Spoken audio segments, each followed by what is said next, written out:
Hello po sa inyong lahat. Ang topic po natin ngayon ay tungkol sa regression. Ano nga po ba ang regression? Maraming paraan para mapakinabangan po ng mga taong nagpaparegress ang regression. Yun nga lang po, karamihan sa kanila, yung mga nagpaparegress, na hindi ko naman po masisisi. Gusto lang po nilang malaman kung sila ba ay dating prinsipe o prinsesa o reyna. Yun po ang number one. Kung reyna sila o mayaman na tao ng kanilang past life. These are for those people who believe in reincarnation. Okay? Yung iba naman, yung pangalawang madalas na nagpaparegress sa akin ay yung gustong malaman kung yung kanilang napupusuan o partner ay kanilang soulmate. Nakikita naman po kasi talaga yun eh. In fact, pati yung kung sino yung mga kasama mo sa bahay o yung pamilya mo, malalaman mo kung dati mo na silang kakilala o kasama in your past life. Ang iba nga lang, nadi-disappoint pag nalaman nilang in their past lives, mas madalas na bad sila, o killer, ganyan, o pobre. Eh, wala naman po tayong magagawa pag ganun dahil sila naman po ang nakakakita. Pag nagre-regression po ako, I make it a point to let them know na lahat ng bagay na nakikita nila ay maalala nila pag gising nila. Ganun po yan. Ang pangatlo na madalas itanong sa akin at madalas ko na rin ngayong nalalaman ay yung tungkol sa past life ng mga taong hindi galing dito. Yung mga taga-ibang planeta. Meron po talaga yan. Meron talaga.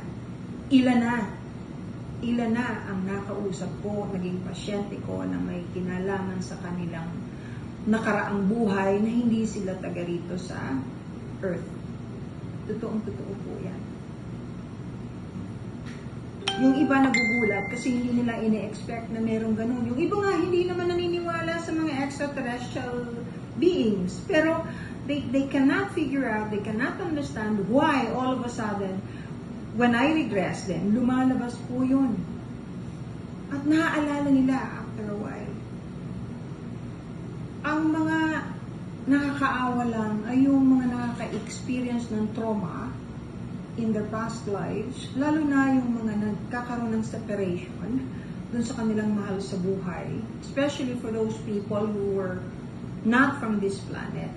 Kasi ramdam mo talaga yung pain of separation. From the way they were talking, and they were crying, and they're longing, nandun po talaga yung maniwala kayo sa hindi, totoo po yan. Ang isa pang importante po sa regression ay yung para malaan ng mga taong palaging may sakit, kahit may pera sila para ipagawa lahat ng dapat gawin upang malaman kung sila ay may sakit, kung anong kanilang karamdaman, nagpupunta sa ibang bansa, sa pinakadalubhasang mga doktor, pero hindi po matukoy kung anong sakit. Nalalaman po yan sa regression. Natutukoy kung bakit o saan ang galing yung kanilang nararamdaman at kung bakit hindi nakikita sa mga ordinaryong hospitals, hindi rin nakikita ng doktor at hindi rin nababasa ng mga laboratorio kahit po magpa-laboratory po sila. Nakakapagtaka po talaga yan. O kaya yung may addiction, I can help with that.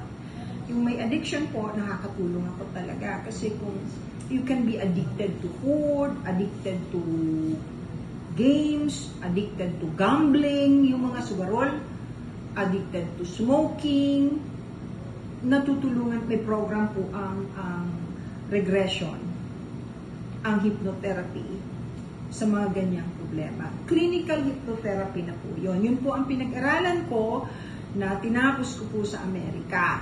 Yun po, clinical hypnotherapist po talaga ako. But I get to use what I have learned kasi sa ko po ang regression dyan.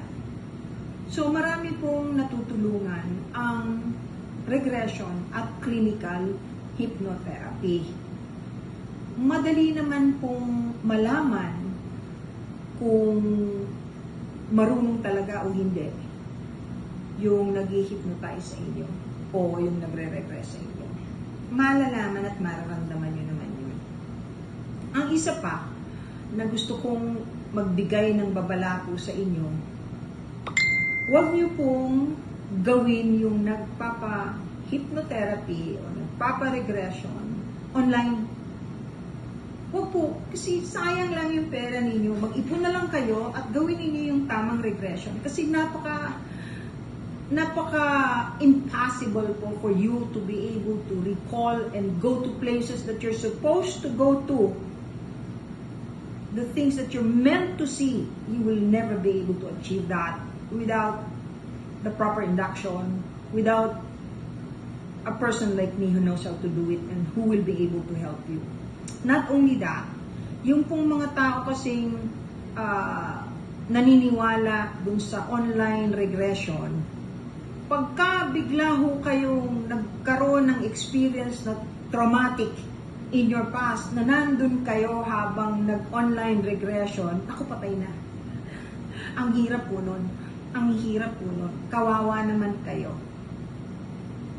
Dobleng trauma ang aabutin niyo.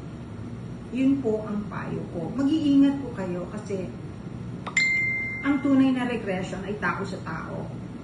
Dapat po nag-aral yung nagre-regress sa inyo. Huwag po yung nag-research lang, gumraduate online. Huwag po. Iba yung sayang naman kasi. Baka po kayo maligaw kung saan-saan kayo mapunta. Advice ko lang po yun. Meron akong regress eh. Ewan ko kung nakwento ko na sa inyo, yung isang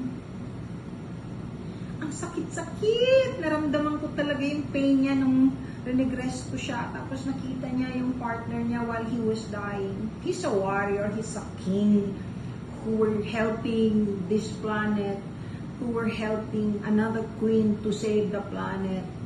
Unfortunately, masyadong marami at malakas yung kalaban. So, kahit anong gawin niya, he's a very good warrior. Ano pa rin? Natalo po siya. And while he was dying, hawak-hawak siya ng kanyang partner na mahal niya, na ayaw niyang iwanan. Pero nangako naman yung kanyang partner, the lady that loved him so much, promised him that they will see each other again. For sure. Yun po. Nung rene-regress ko po itong taong to, ramdam na ramdam ko yung pain niya. Hindi niya in-expect yun eh. Nagulat siya nung magising na siya eh. Kung bakit ganun kasakit yung naramdaman niya, naluluhala. Yung bang pati ako. Kung minsan I cannot help it. Pati po ako. I get to feel what they feel. In fact, a lot of times, I get to see what they see because of what I am. Alam niyo naman po, hindi pa. That's the reason why it's safer to do regression with me because I can accompany you. I can be with you. And there's a lot of experiences na nangyari sa amin, even hindi po regression. Pagdating po sa mga bagay na may kinalaman sa astral traveling, remote viewing, nasasamahan ko po. At kung minsan, mas nauna ko pong nakikita yung dapat nilang makita.